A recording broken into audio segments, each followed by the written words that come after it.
Welcome. I'm Steve Rees, the bull of American broadcasting, alongside the great Chris Morganti. We're very excited this week because an old friend of the show makes a return appearance in the form of the 1992 made-for-TV motion picture Terror on Track 9. It's been an historical week, has it not, Chris? Yes. In other news, Queen Elizabeth II died this past week. In tribute to the long-reigning monarch, women around the world plan a 1-minute moment of silence, followed by a 30-second break from shopping, which once again proves my theory: women love shopping. All right. People who really want to have a good time won't come to a slaughterhouse. And we've got entirely too many troublemakers here. Too many 40-year-old adolescents, felons, power drinkers, and trustees of modern chemistry. It's going to change. Be nice. That ain't working. I want you to be nice. That ain't working. And you'll both be nice. So much as my wife was a giant. But I want you to be nice until it's time to not be nice. no, I'm pretty sure that's the way you do it. The Rees Company.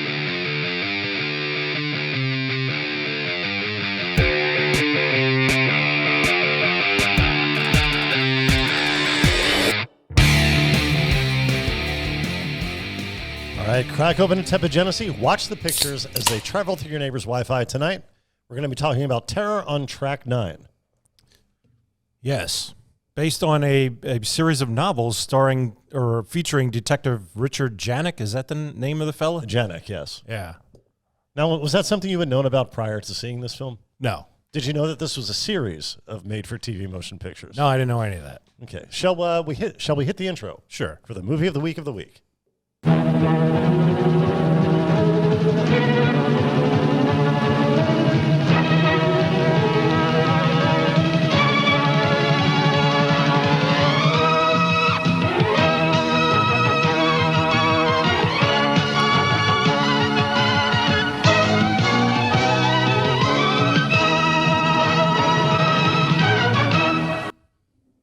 Terror on Track 9, co-produced by Aaron Spelling. You're a big fan of his work.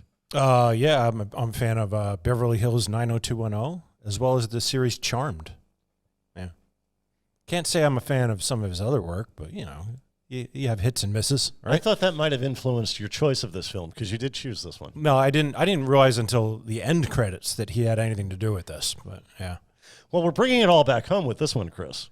We are, because the lead actor is Richard Crenna.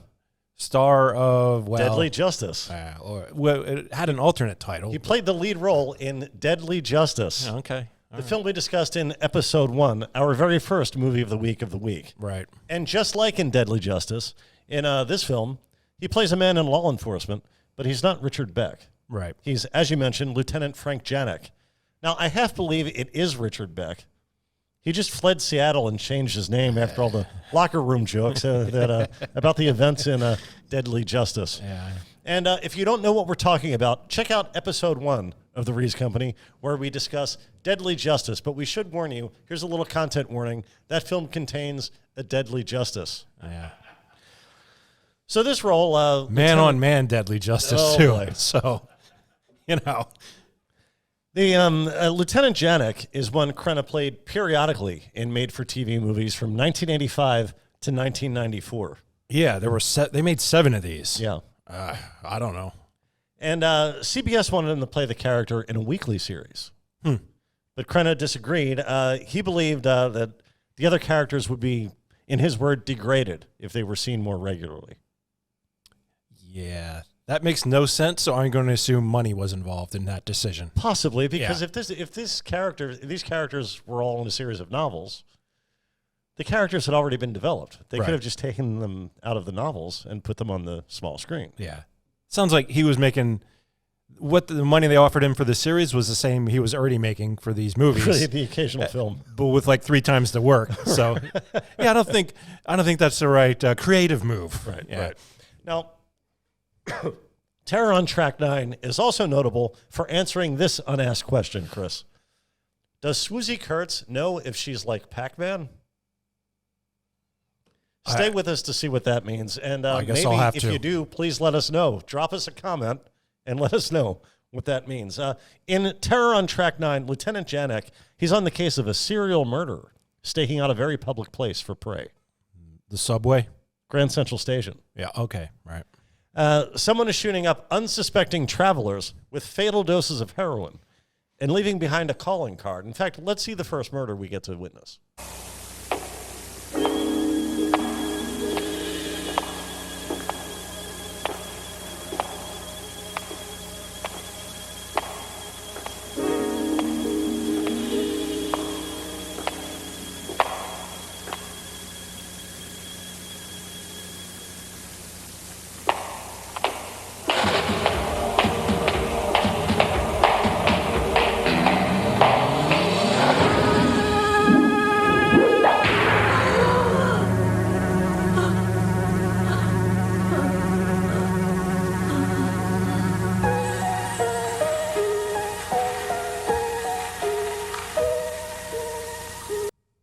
Drop some glitter on the scene. Yeah.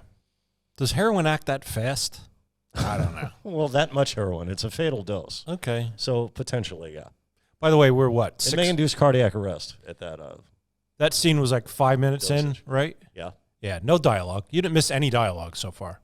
Really bothers you. 5 minutes, you can't have a single word? I don't know. But the story is told through pictures, Chris. Yeah, okay. I don't know. All right, so It seemed drawn out to me. you may have noticed as the killer struck, the shot kind of flickered. You were seeing the murderer, and you were also seeing another image. I did not notice this. Well, we'll get a closer look at the end of the show. So, hey, stick around. Okay. So Janek, he arrives on the scene with Sergeant Greenberg. The medical examiner is already there. Aldo, how's business? Hi, Frank. Good to see you. Sorry I can't shake your hand. Now, Classic can we case of pause a it? heroin overdose. I don't understand. I'm no detective, but does it make sense that they would, at this point, consult 1986 Indy 500 winner Bobby Rahal? I don't. Okay, can we see the photograph, Jim? 3 women overdosed in Grand Central. Yeah, there he is. Yeah. I don't know what he's contributing to this, He is an odd person solving this case. to consult in this situation. He wouldn't be the first call I made. No. Right. Okay, let's see the rest of the scene. In 3 days, that's no big deal. This glitter, kinky little touch, ain't it? Yeah, you and your team are going to be working overtime, Janek. Lieutenant Janek? What happened? Who's she? Leslie ran a new crime reporter for Channel 6. Lieutenant Janek, could this be the work of a serial killer? No comment. You want me to tell the public that 3 women have died here in the last 3 days and the homicide detective in charge has no comment? Ms. Renner, when I have a statement to make, you'll be the first one to know. Aaron, would you please escort Ms. Renner from the The scene? people of New York City want to know that the NYPD... Yeah. Janek's correct. Without the glitter, this should just be considered a drug overdose. Right. Death by misadventure. Yeah. Okay. All right, so that's also our first encounter with Leslie Renner. Renner, I assume she's named after the town in South Dakota, played by Joan Van Ark. She's an irksome reporter who shows up from time to time and demands answers from Janek. She's led away by Sergeant Greenberg. We just saw that. He takes quite a liking to her. Yeah. Janek, he has a whole staff of detectives on the case, one of whom is played by Ving Rhames. He was in Pulp Fiction, right? He was. Yeah. All right. He was. Did you catch his character's name? No. Jelly. Okay. That's odd.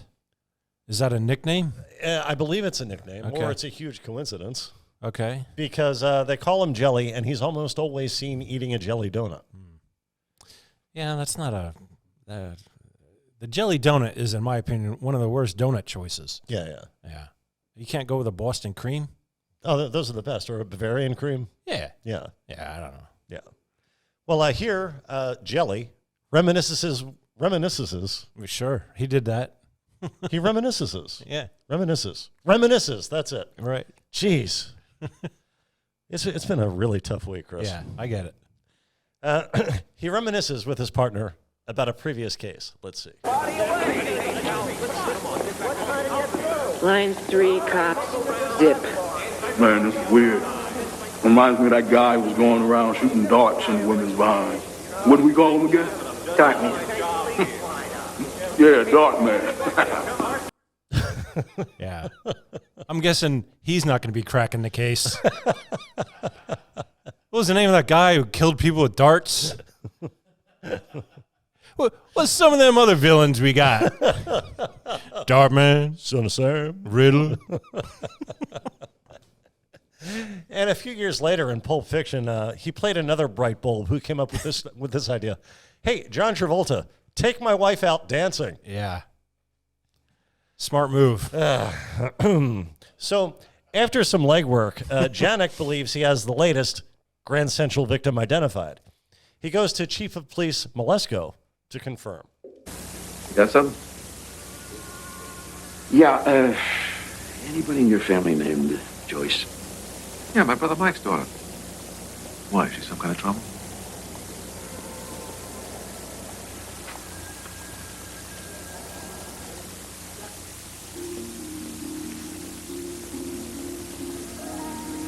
Dr. Lindenbrook identified her as the Jane Doe in that Grand Central thing last night. God.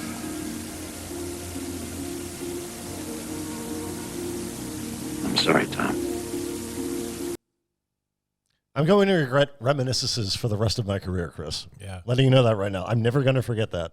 And it's going to make me feel like a pretender and a failure for the rest of my life. All right, well, I think you're being a little bit hard on yourself. Well, in reaction to this news, the distraught chief... Was it made explicit that was his niece? That's his niece, yeah. Okay, all right. The chief turns the case over to the feds. The chief not being the guy we just saw. Yeah, that's the chief. No, I thought his boss turned it over to the feds. Oh, see, the way I understood it, and I could be completely wrong, I thought he was so upset about this crime hitting so close to home that he called in the higher authority. Oh, you're probably right. I thought somebody went above his head, but yeah, I'm probably wrong. I'm probably who even knows anymore. Yeah. So it's the FBI, really not super important. The point is the feds are on the case now. Now they're on the case in the form of Special Agent Marcia Hobbs, played by Swoozie Kurtz. Amusing name, amusing actress. It takes her a while to arrive.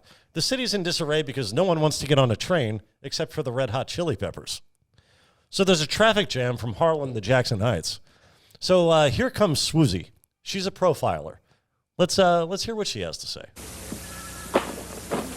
We're dealing with an organized serial killer. Oh, really?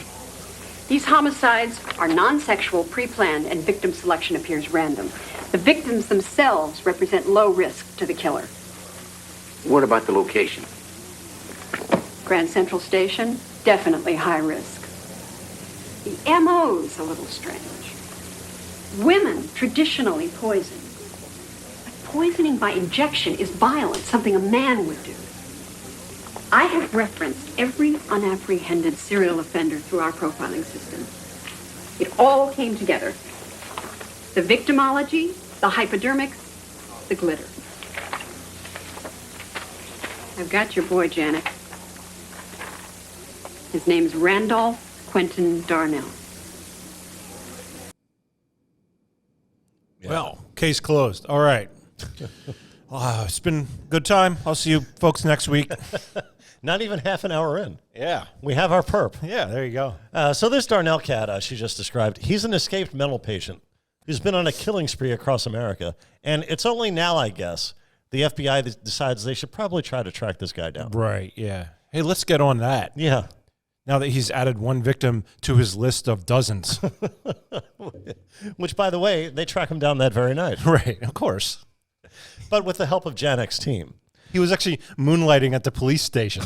Like, oh, there he is. So this Darnell guy, he denies any involvement. Let's see some of this interrogation. Murder isn't some low little act of anger. or passion. It's an art. My art. My signature's unique. Like Picasso's. Are you saying you didn't kill the 4 women at Grand Central? Strictly amateur hour.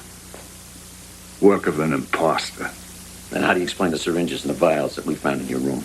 They were for the imposter.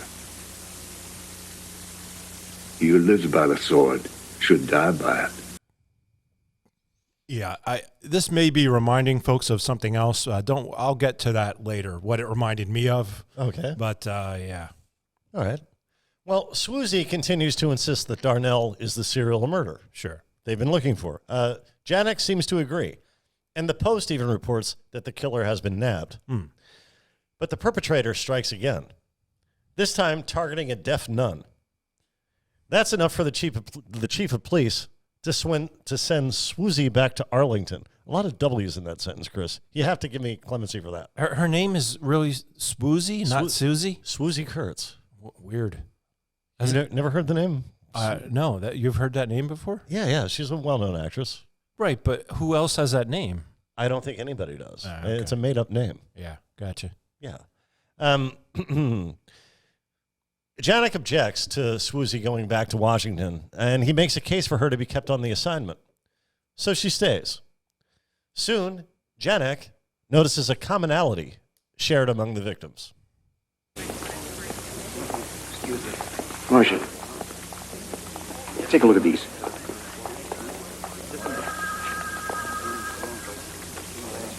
They're all wearing kerchiefs. Does that have any meaning, or is it just a coincidence? It might be related in some way to the killer's mother. 90% of the serial killers we profiled were abused by their fathers before adolescence. When they hit puberty, they transfer their rage onto the mother for failing to protect them. Well, all right. That's interesting. Yeah, who knows? She might be on to something here. Right. Now, Sergeant Greenberg, remember, he's the guy who likes the reporter, Joan Van Ark. Right. Yeah. He has a date with her. Yeah, in his apartment. Yeah. And she's covering this serial murder story every night on local television. Let's check in on them. I like this guy. He's smooth. How's the case coming on? Well, this is off the record, right? Yeah, sure. They found the platinum blonde hair on the last victim. We know it came from a wig. I think I'm onto something. You think it came from the killer? Hey, you get one question, I get one question, okay? Make you uncomfortable if I told you I had kind of a mini crush on you?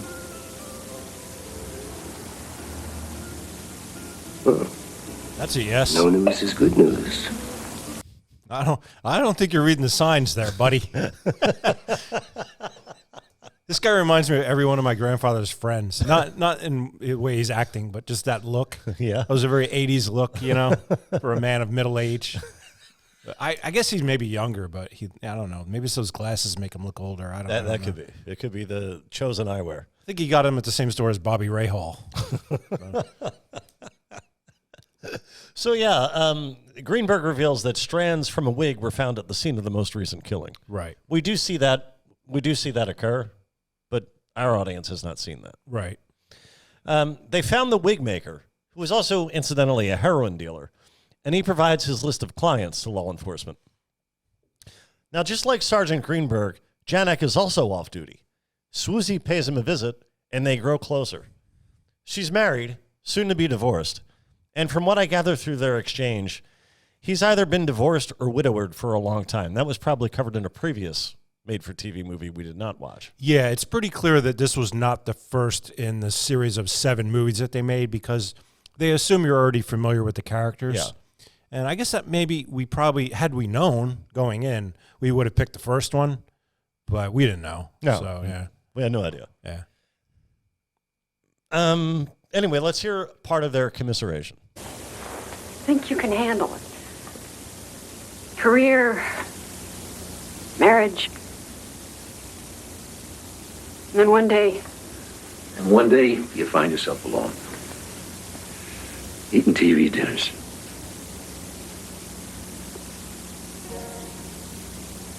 Is it worth it, Frank? I made my peace with him. I'm like Pac-Man. I feed on the game. I don't know anymore if I am. Yeah, Chris, do you know if you're like Pac-Man? Is that where this is coming? I don't know what they're talking about. What I got out of that was they're blaming their job as detectives for their failed marriages. Somehow you picked up on something about Pac-Man in there. I don't know. Yes, he says he's like Pac-Man. Okay. I assumed that makes no sense, so I probably thought he said something else. Because why would anyone say that? But why does she say, I don't know? She doesn't know if she's like Pac-Man. I'm pretty confident, Chris, and I think perhaps you're like me in this regard. Okay. I'm pretty sure we can both say that we are nothing like Pac-Man. Yeah, I don't feel like, I've never said, I kind of feel like Pac-Man. Right. Yeah. I think that her proper response to that question should have been, hey, time for me to go. Oh, you're one of those dorks. Yeah. Yeah. You're either intoxicated or a little bit nuts. So. But yeah, we've got competing romances going on here. We have Janek with this federal agent, and we have my grandfather's friend with their reporter. Yeah. And that reporter goes public about a piece of a wig being found at the last murder scene, which we heard Greenberg reveal to her. Yeah, so that was in confidence, off the record, as they say. Yeah. And she went and broadcast it to the whole city. Yeah, and Janek and Swoozie, they're not best pleased. No. Greenberg admits to letting it slip during his date with the reporter. When next he has a chance, Greenberg confronts her. Let's take a look at that. You need for the stand-up. Well, if it isn't Lucretia Renner. Well, Aaron, God, you got a problem? The problem is you and me. We need to have a little chat now. Look, Aaron, it was about last night. You used me, Leslie. What do you mean? The public has a right to know what's going on. The public have the right to come into my home, eat my food, play cutesy games with me, and betray my confidence? You knew what I did for a living. That's not journalism. You knew it was off the record. It's my job to deliver I prefer hookers. They're straighter with their transactions. And let me tell you one more thing. What goes around comes around. And that you can quote me on.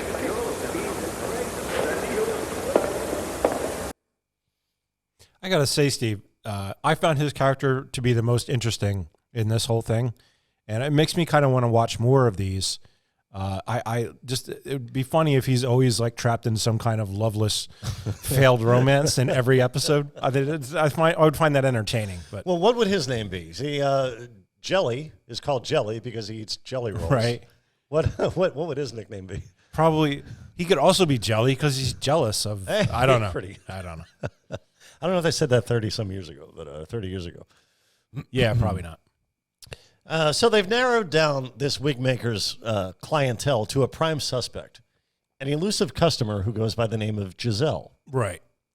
But they have no other information other than the name Giselle. They know nothing about her. Right. So Janek and Swoozie, they go to visit the wig maker to find out if he has any further information on this mysterious Giselle. He doesn't answer the door, so this occurs. Mr. Dent? Dad, police, are you in there?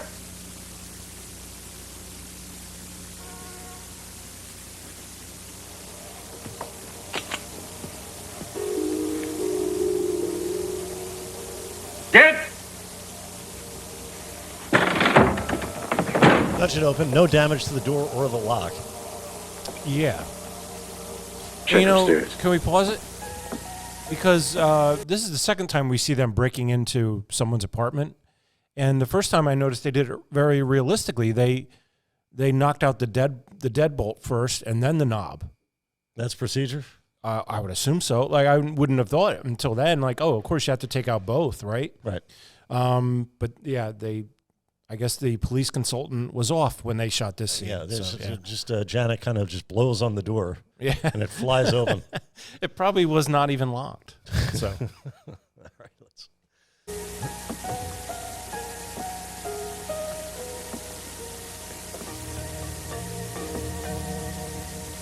I'll tell you what, if he's not home, that's quite a fire hazard, leaving all those candles lit. Yeah, very irresponsible. Yeah.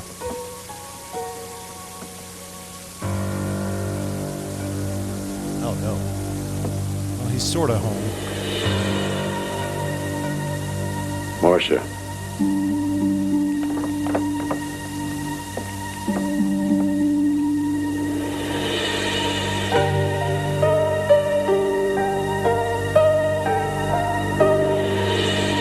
Too late, it says. Yeah. They got there too late to save him. Yeah. Unfortunately, that turned out to be a misguided promotional stunt for Too Late with Adam Carolla. Oh. The short-lived Comedy Central talk show. Yeah, that's the wig maker. He's dead. And since he was in no position to point them toward Giselle, a little digging around the apartment shows payments Giselle had made to her from a Chase account. So Janek and Swoozie head to the downtown branch. There it is. We received a cashier's check drawn by a Mrs. Arthur Zauber, Bluebell, Pennsylvania. Pennsylvania Dutch country. Are you investigating some sort of money laundering scheme, or? She says Bluebell, Chris. Yeah, she does say Bluebell, but what they mean is Blue Ball, which is a town in, see, Jim's laughing, but that's a town in Pennsylvania Dutch Amish country. yeah. Yeah, Bluebell is a mile from where I used to live. Yeah, it's not far. And we both reside in the same county as Bluebell. Right. My bank's there, trust me. It's not a Pennsylvania Dutch community by any stretch. But Blue Ball is. I think there's a Target. I don't know why they, maybe she just mispronounced it. She mispronounced it. I guess, but yeah. Maybe she had a rough week too. So we all make mistakes, Chris. Okay, so they travel to Blue Bell, which turns out to be Blue Ball. Right. And they meet with the woman who has signed these checks. By the way, in case people don't know, Pennsylvania Dutch country means Amish country. Right. Yeah. I guess the Amish originally came from Germany, Deutschland, so they became Pennsylvania Dutch. But it's just Amish. It just means Amish people. But it's not strictly speaking Amish. I think it also includes Mennonites. Well, yes, Mennonites as well, yeah. And I guess up until fairly recently, there were just people who never learned to speak English and spoke German just to spite the United States. I don't know. But yeah, it's synonymous with Amish people. And that's also why they use the term out among the English when they refer to us. Right. Not that we're English people, that we speak English. We sort of are, but some of us. Yeah, some of us are. Others. Anyway, let's see this conversation. Mrs. Zauber, I'm Frank Janek, and this is Miss Hobbs. We're police officers. We'd like to talk to you and your husband if you could spare us a few minutes. Arthur is helping a neighbor deliver a calf. What do you want to talk about? We have reason to believe that you sent some money to a person that we're trying to locate. Don't remember sending money to anyone. You sent $1,000 to an L. Zauber, Chase Manhattan Bank, 5th of July this year. Is that your signature? Yeah. This person may have been the victim of foul play. We just want to find her. Mrs. Zauber, did you send the money to a relative? Yeah. Lorelei. Who's Lorelei? My daughter. It is a crime to send money to your daughter? No, ma'am, it's not. Mrs. Zauber, forgive me for saying this. You seem to live very simply. $1,000 is a large sum of money. Where did you get it? Once a week I go to Philadelphia to sell cheeses and baked goods that I make. This money Arthur lets me keep for myself. I had been saving for a long time. When did you last see Lorelei? Not for many years. Mrs. Zauber, can you tell me what happened? Lorelei was not like the other girls around here. She was rebellious. She found... All right, can we stop it here? Then she went into town. I'm gonna stop this, Steve, because I assume this is a fake accent, and she does such a poor job of it. It's hard to understand what she's saying. So I'll summarize. She sent this money to her daughter Lorelei, who lives in New York City, who we assume is also Giselle, right? Mm. To go to school. Okay, whatever. And this scene continues for a while, where it comes about that the father abused Lorelei, Giselle. And And I picked this spot to go on a rant about how much I hate the Amish. So deal with that, folks. Hey, good news. They're not likely to see this. Well, them and everyone else. But here's the thing. People who don't... We live very close to Amish. I lived closer when I was a child. I would see them going to church in their horses and buggies on Sunday mornings. People who don't know them have this image of them that it's this quaint thing that, is, tourists go there. They eat their homemade foods and whatnot. Like it's something positive. These people are awful, okay? I mean Amish. If somebody had a gay son and said, I'm not going to talk to you anymore, we would all agree that that person is a terrible human being. But the Amish do this on a regular basis. If you don't embrace their stupid lifestyle, they shun you. Your family will no longer talk to you. All the friends you had growing up will no longer talk to you. And for some reason, they get a pass on this awful behavior. They don't even pay taxes. Figure that out. They don't pay income taxes. She goes to Philadelphia and sells her whatever the hell. That's a real thing. They do that all the time. They don't pay taxes on any of this stuff. I'm calling them out here. Screw the Amish. I've had enough of you. All right, we can continue. Well, maybe they'll stumble upon one of the transcripts of this show from Burrell's. Yeah. And they'll find out how you feel. Or I could just go scream it at them on the edge of their farm. I think we can actually skip. Wait, hold on. Oh, no, we can't. Yeah, this is the one. Let's continue. Here's Darnell again. Told you you'd come back begging, Agent Hobbs, didn't I? Oh. This scene.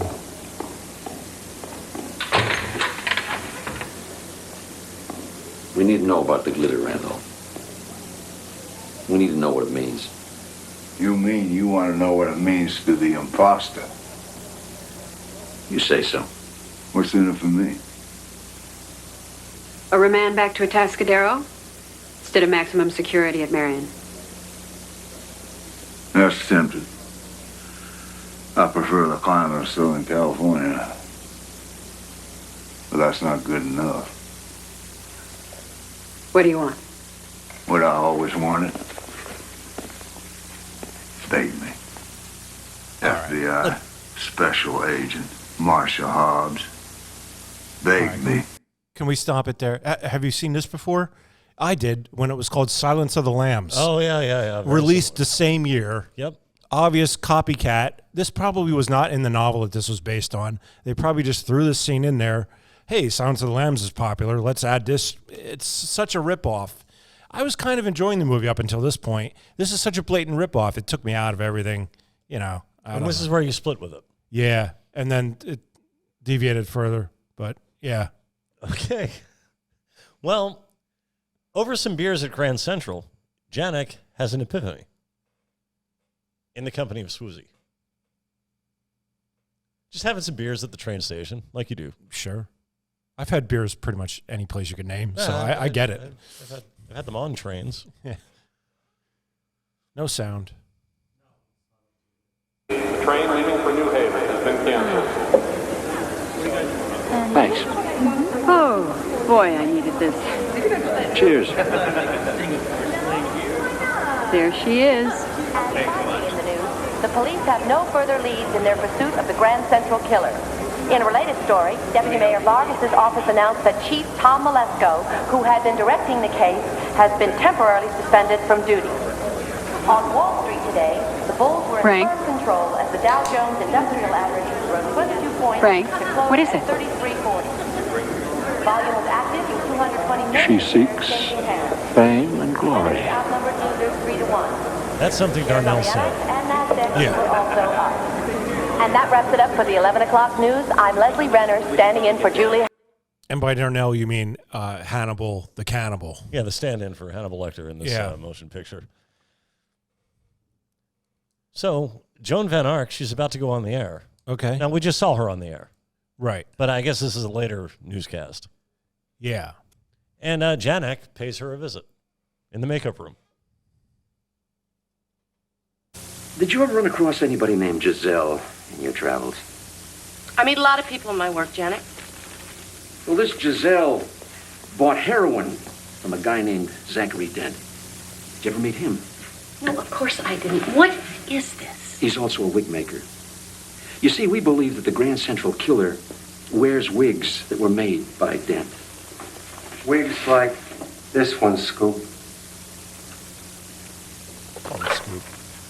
Get Finkel in here to make up right now. Giselle left some loose ends that led us to a family named Zauber in Pennsylvania. They had a daughter named Lorelei that disappeared a while ago. What is it? Would you get them out of here? What's going on, Janek? Look, she's got to go on the air. You told me you just wanted to ask a couple of questions. No, I'm sorry. We can finish our chat after the show, Leslie.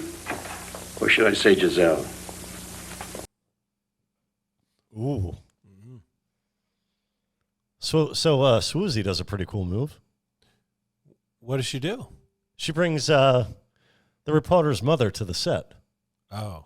Which I'm sure must have been a huge pain having to take the steps. But upon seeing her mother, Joan, a.k.a. Leslie, a.k.a. Giselle, has a breakdown. Heather Kovar style. Yeah, Heather Kovar style.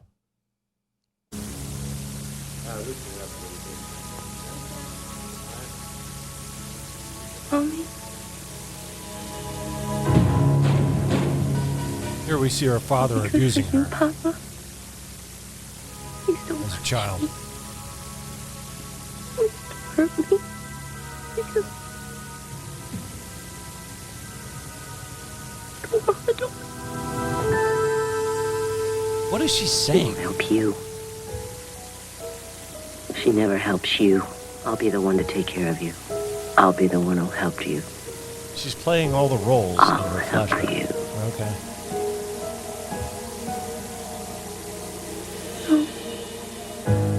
Please, no. Oh, please. No, please. Daddy, don't. I won't do it again. Please.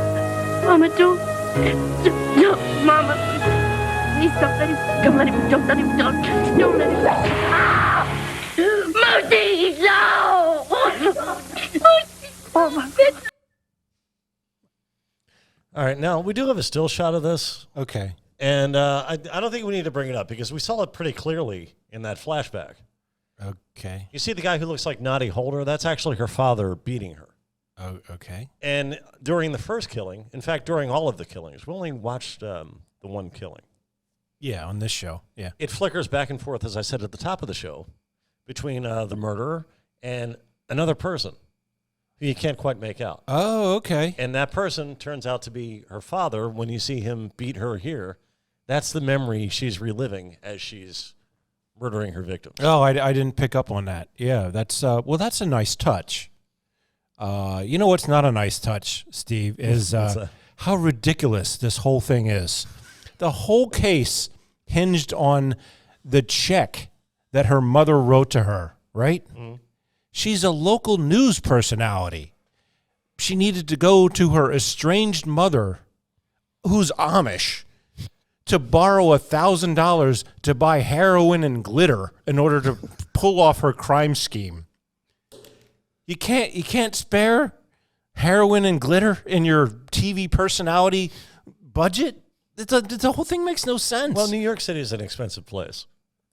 I mean, eat a sandwich instead of a restaurant meal once in a while. There you go. There's all the glitter you'll ever need. Or get a free meal from a sergeant. Yeah. Which right. So the whole thing is they made up this stupid mechanism for him to be able to solve the crime. Right.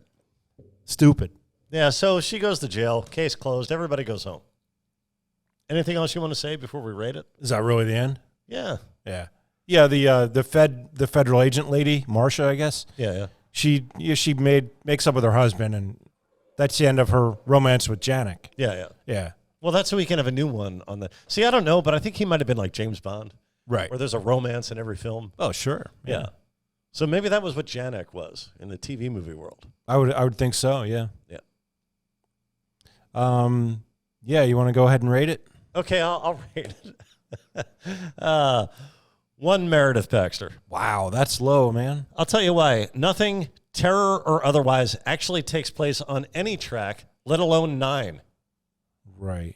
Yeah, that was a weird name. Yeah, so screw this production and all involved. Also, when I watched this film and when I compiled my notes, I was in a lot of pain. Yeah. I've had this neck and back and shoulder and elbow tension for about 3 weeks now. I got you. Yeah. And we actually canceled our previously scheduled recording, right? Because I just couldn't imagine sitting in a car for the half an hour it takes to get here. Right. So I've recovered somewhat from that. Being sick and watching a movie will ruin that movie. Yeah. So yeah. I'm sure I was just blatantly unfair. I'm admitting why I'm giving it that rating. You've never given a 1-star. No, rating, I'm giving this one 1 because this movie to me will always bring back memories of just intense physical agony. Sure. Yeah. So I can't possibly like this. Chris, what's your take? All right. Well, then leave it to me to judge this fairly. Okay. 1 Meredith. Oh. Have you given a 1 before? I don't know. I feel like you give them all 1s. I probably have. Yeah. I think I usually go 1.5 because I feel there's some redeeming quality. Yeah. I'm going to go 1 on this because I feel like maybe we'll see some more. They made 7 of these. Maybe we'll see some more, and this has to be the worst, right? I don't know. All right. Well, in that case, anything we didn't talk about, you might want to talk about.